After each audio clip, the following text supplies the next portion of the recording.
What if I told you that the oldest surviving epic ever written is about you? Your fear of death, your search for meaning, your desire to become someone unforgettable.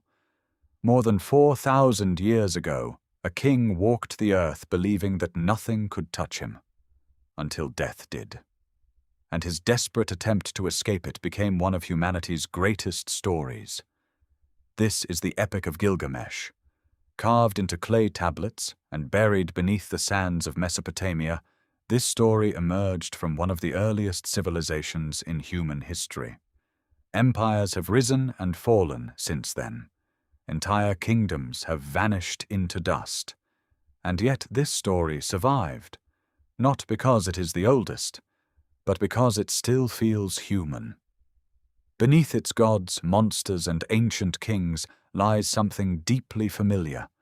Friendship, grief, ambition, the fear of death, and the search for meaning in a world where nothing lasts forever. Thousands of years later, humanity has changed in countless ways.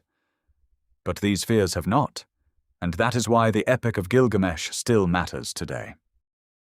The story begins in the great city of Uruk. It was an age when civilization itself was still young. Cities were growing, laws were being written, kingdoms were beginning to take shape. At the center of Uruk stood its king, Gilgamesh, 2/3 god, 1/3 human, unmatched in strength, almost divine in presence. The people of Uruk looked upon him with awe, but also with fear, because Gilgamesh was not a merciful ruler. He forced men into labor, he took whatever he desired, and no one could stand against him. The more power he gained, the more cruel he became. Gilgamesh ruled as though nothing could touch him. Not the people, not the gods, not even fate itself. As the suffering of Uruk grew, its people cried out to the gods for help. But the gods did not answer by destroying the king. Instead, they created his equal, a force capable of changing him. The gods fashioned a wild man from clay. His name was Enkidu. He lived far from cities and civilization. He ran beside animals, drank from rivers, slept beneath the open sky. Everything about him stood in contrast to Gilgamesh. Where Gilgamesh ruled through control, Enkidu belonged to the wilderness, untamed, instinctive, free. But Enkidu's life changed when he encountered a temple woman from Uruk. Through her, he was drawn away from the wild and into the world of human beings. For the first time, he entered civilization, and there he witnessed the cruelty of its king. When Gilgamesh attempted to force his will upon another family, Enkidu stepped in front of him. For the first time in his life, Gilgamesh faced someone who refused to move. The two men fought. The streets of Uruk trembled beneath them. Walls shook, crowds gathered. Neither man would yield, yet neither could defeat the other. And when the struggle finally ended, something unexpected happened. They recognized themselves in each other. Respect replaced rivalry, and rivalry became friendship. For the first time, Gilgamesh had an equal. For the first time, he was no longer alone. And through Enkidu, the tyrant king began to change. Now transformed by friendship, Gilgamesh desired more than power. He wanted greatness. He wanted a name that would survive the centuries, and so he declared, "I will make a name that lasts forever." Together, Gilgamesh and Enkidu journeyed to the cedar forest, a sacred land protected by Humbaba, the monstrous guardian appointed by the gods.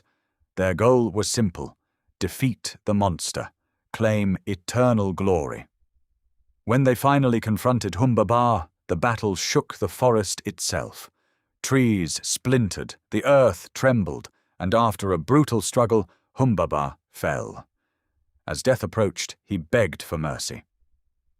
For a moment, Gilgamesh hesitated, but Enkidu urged him forward, and so they killed him. The victory brought fame, but it also crossed a line.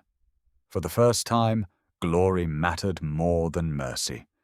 Soon afterward, the goddess Ishtar offered herself to Gilgamesh. He rejected her, not gently, not diplomatically. He mocked her and reminded her of the lovers she had ruined before him. Humiliated and enraged, Ishtar demanded revenge. The gods answered by unleashing the bull of heaven upon Uruk. Chaos swept through the city. But once again, Gilgamesh and Enkidu stood together. And together, they killed the bull. Now they had gone beyond the limits of ordinary men.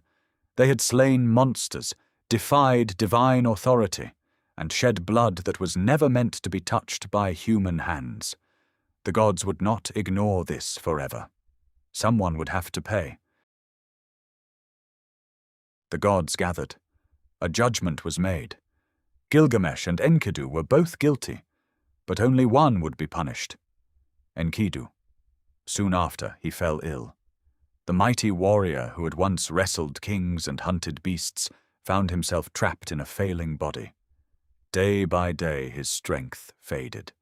The man who had once run with animals could barely rise from his bed. Gilgamesh watched helplessly. No sword could save him. No strength could protect him. No victory could change what was coming. After 12 days of suffering, Enkidu died. And with him, a part of Gilgamesh died too. The king who had feared nothing stood beside his friend's body in disbelief. He refused to accept it. He touched his face, called his name, waited for him to wake. But death remained silent. For days Gilgamesh would not allow the body to be buried. He wandered in grief, wept openly, tore at his clothes, and then a terrifying thought entered his mind. If Enkidu could die, then so could he.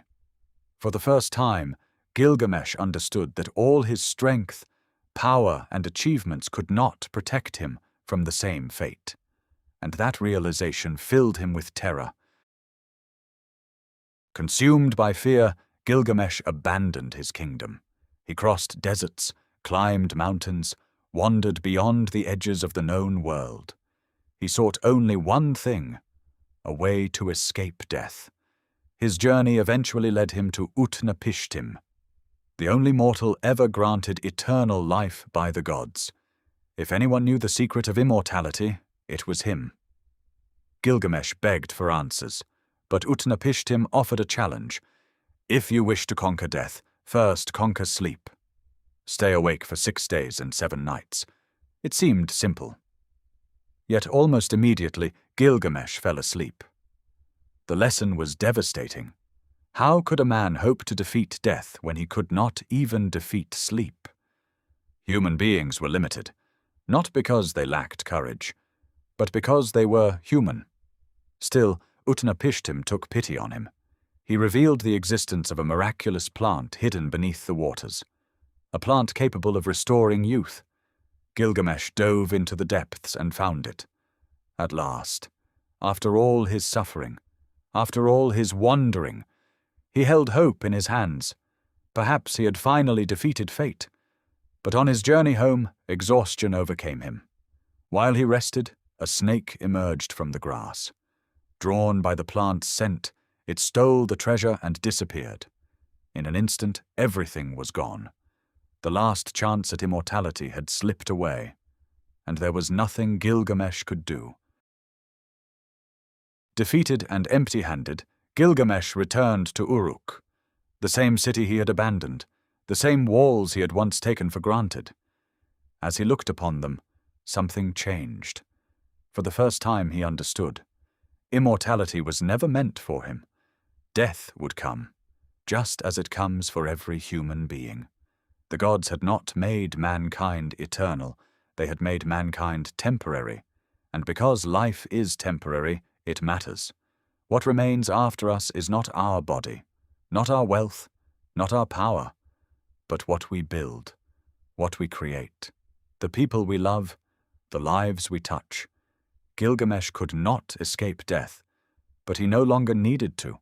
His journey had transformed him from a tyrant obsessed with power into a man who understood his place in the world.